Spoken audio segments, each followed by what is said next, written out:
Are the Praetorian Guards from The Last Jedi showing up in Season 3 of The Mandalorian?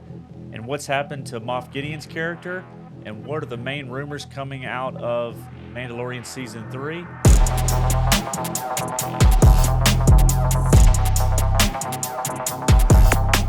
Welcome. I'm your host, Sean. To my right, Sterling. What's up, buddy? Not much. How are you? I'm good. So, Mandalorian Season 3 will be coming to Disney Plus March 1st. And I think it's been almost 2 years since Season 2 when we saw Luke Skywalker. We had the Boba Fett show, which kind of took its place for that one season. Yeah, so like I said, it's been 2 years. Yeah. Unfortunately. Yeah, Boba Fett, other than they had one little part during the middle where we saw Ahsoka and Grogu and Luke. And Mandalorian. Yeah. And right. So, but, there's been some information coming out. Because of Mandalorian premiering on March 1st, there's been some information that started to finally leak out. We've seen a trailer, which didn't show too much, but it did tease the fall of Mandalore. We saw the remnants of Mandalore, and we know that Bo-Katan wants the Darksaber, and whoever the ruler of Mandalore is the person that is in possession of the Darksaber. And so the thought was, is Mando going to be fighting Bo-Katan, and what's the conflict there? And so that some of that was shown in the teaser trailer or the trailer, but not too much other than that in giving away the potential plot. But some information's come out in the last week or two, I'd say 2 weeks, and we're going to get into that. We're also going to get into a rumored new series that's going to be launched by Dave Filoni and Jon Favreau that's leaking out with a code name for it. And I'm going to explain what I think the code name stands for, and then we'll see if I end up being proven right.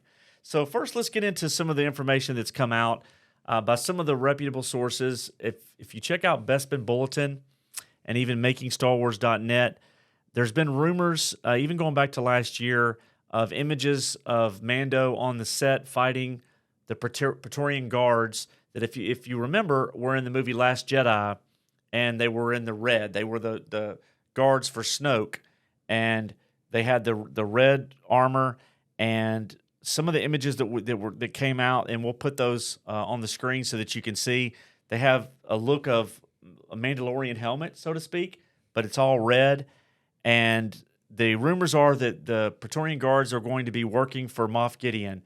And when we last saw Moff Gideon, he was in the hands of the New Republic, and Luke Skywalker had defeated his droids, taken Grogu, and Moff Gideon was captured.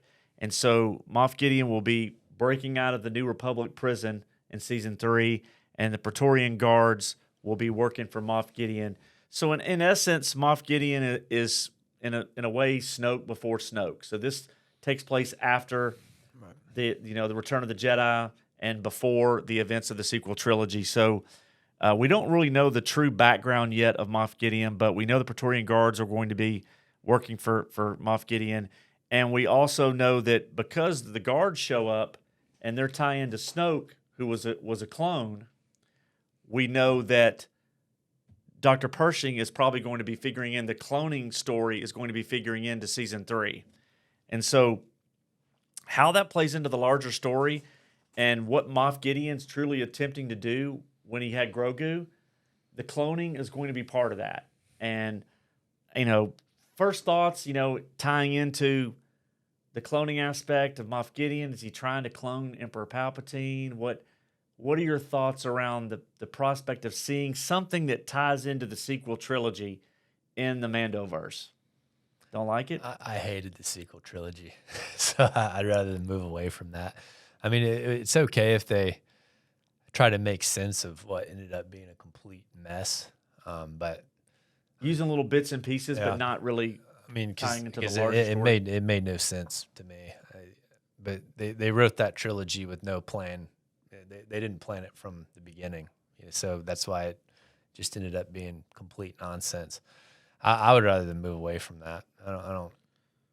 I'm not crazy about that at all, honestly. Yeah, and we knew that cloning was going to play some part in it because of Dr. Pershing, who showed up in the prior 2 seasons of Mandalorian, Yeah. and so you figure that the cloning aspect will play a part in what's going on with Grogu and Moff Gideon to some extent, but they could just be using the Praetorian Guards just because that was some sort of tie-in to the Empire. We had the Red Guards right from the original trilogy. So we may not see anything regarding Snoke. There's been no hint of that. They may tell it in a way where it makes sense, and you're like, oh well, that's kind of cool. But I don't know. I'm so detached from that new trilogy that it's just not. Doesn't get me excited at all. Yeah, so they have to be careful. I mean, I trust Filoni and Favreau, and they've hit it out of the park so far.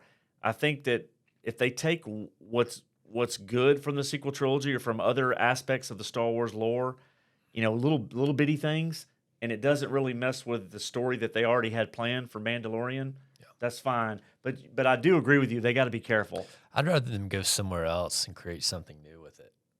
You know, create a story that sets up something in the future as opposed to trying to tie it to that trilogy that nobody really cares Well, I think about. Favreau has mentioned there's been interviews where they've mentioned that we will see little glimpses of a larger tie-in that will tie into Ahsoka and Thrawn and some of the characters that are going to show up, where all this is going to tie into one large story. I have faith in them. I do agree with your concern about anything that ties into the sequel trilogy could get sideways quickly. I do hope that we see a lot of Bo-Katan, and that leads me to the next rumor that is floated out there is that Jon Favreau and Dave Filoni are developing a new series, and the working title or the behind the scenes title of it is Ghost Track 17. Now, for those music lovers out there, that would say, well, I know what a ghost track is. I grew up in the post-Beatles world where, Nirvana, I remember, listening to the Nevermind album, and you would listen to the tracks on the CD or an album, and at the end, if you waited long enough, a track would pop up that was called a ghost track. And on the Nirvana Nevermind album, for those that want to go check out Nirvana, I highly recommend it. It's one of the best albums of all time. There was a song called Endless Nameless that popped up. But the Beatles did it back on Abbey Road, and their ghost track was Her Majesty. And I think that that's a little bit of cryptic clues that are being put out there by Filoni or Favreau to say that they're going to do something around some sort of character that has some sort of regal tie-in. Could be Bo-Katan, because we know that she is the rightful ruler of Mandalore, or the remnants of Mandalore. My thought around that, because I'm a huge Katie Sackhoff fan, and Bo-Katan is a great character. The live-action character debuted in Mandalorian Season 2. Right. My only concern or thought about this is that if they're going to do a new series around Bo-Katan, and I believe Bo-Katan is going to play a part in a new series, then they have to put some other characters around Bo-Katan. I don't know that Bo-Katan can carry the series by themselves. It feels like they're reaching on that. I think she's a cool character as being in the show and being a part of it, but yeah, I don't think she can carry a show by herself. Well, remember they were developing the Rangers of the New Republic, and then that got scrapped. That would deal with certain characters, and then we also there were rumors of the new Jedi Order with Luke after the events of Return of the Jedi. There's a lot of different ways they can go, but I do believe that the Ghost Track 17 title is in reference to the Beatles song on Abbey Road. And in listening to Jon Favreau and his love. Is he a fan of the Beatles? Yes, okay. Yes. All right. So I think it's a little bit of a hint. So Her Majesty is the clue, and so it's up to YouTubers and fans to figure out ultimately what that means. Right. My opinion is I believe it has something to do with Bo-Katan. I could be wrong, but I believe that's where they're going with that. But, at any rate, I believe that anything that Favreau and Filoni touch will be well received. And I think you have to look at what's going to be going on after June. We've talked about the Indiana Jones 5 movie coming out, and then Kathleen Kennedy stepping out of Lucasfilm around that time. Any of the stuff that we're talking about right now, once Mandalorian Season 3 comes out, there's going to be new leadership at Lucasfilm. And that could be Jon Favreau. Yeah, I still don't know if that's true, though. We'll have to wait and see. I mean, again, I think it's been talked about for years that she's been out and then she ends up staying. But yeah, I believe it is true. I believe she's stepping out. Disney's in a situation right now financially as a company where Star Wars is bleeding right now for them, and they've got to get it back on track. I know as much as people have loved Andor, it didn't get good ratings. Nobody's talking about Andor in terms of the larger fandom. I know that it got good reviews. There were some things I really liked about it. I liked it more than you did. But they've got Star Wars. There's a Star Wars brand problem right now. I didn't think it was badly done. I just thought it was boring. And they need the to come up timing with of shit. it. Yeah. If it comes out 3 or 4 years ago After or Rogue before One. Last Jedi, Yeah. huge hit, I believe. It suffered from the movie Solo and The Last Jedi and Rise of Skywalker, the sequel trilogy, and all the damage it was done. So I think they have to fix the Star Wars brand and do it quickly. I think Bob Iger knows that, and I think with the loss of revenue that the company Disney has, that this summer when they see that they don't get everything that they want out of Indiana Jones 5 and the way it's tracking and the interest in it makes me believe it's not going to be a hit. We'll see what happens, but I believe Dave Filoni and Jon Favreau have their finger on the pulse. I'm excited to learn a little bit more about what's going to happen with this new series. I think we'll learn a little bit more over the next month or two. And then the rumors around the cloning and the fight for Mandalore with Mandalorian Season 3, and then Grogu, his story, finding out more about Grogu. I'm excited for it, and we'll be here to cover it. It starts March 1st, so we've literally got not very long before Mandalorian hits, and we'll be here to cover it. Final thoughts? I mean, I know you're down on Star Wars right now. A lot of people are. Are you excited to see Mandalorian Season 3, though? I'm still excited to see Mandalorian. I don't know about all the spinoffs, though. I'm not as excited. Maybe Mandalorian will get me more excited for what's to come, but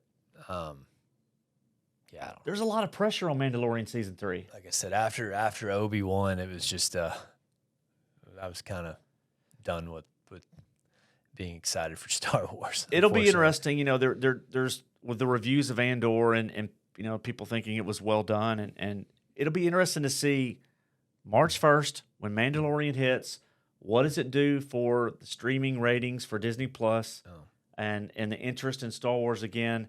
A lot of pressure on their backs, probably too much to completely turn it around. I think, and ultimately to turn Star Wars, the larger brand, around, Bob Iger is going to have to put new leadership at Lucasfilm, and they're going to have to come out and say, here is our vision for what we're doing with the larger Star Wars. And people are going to have to get excited about it. Until that happens, I think Mandalorian will be a one-off to where it's very successful and everything else will struggle. Yeah. But we'll be here to cover it. I'm excited for Mandalorian Season 3, and we're going to be doing some special stuff around it. We're going to be doing some giveaways, and so we'll be here to cover it. If you like what you heard today, leave a comment below, hit the like button, and hit subscribe so that we can grow our content. And TCB.